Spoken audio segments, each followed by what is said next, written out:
na tayo, palayo sa maraming tao. Tumiwalay at magtago sa maingay at malabong mundo.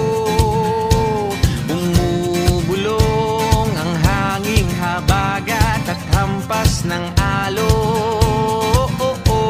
Dumudulog at niyayakag na tayo ng karagatan.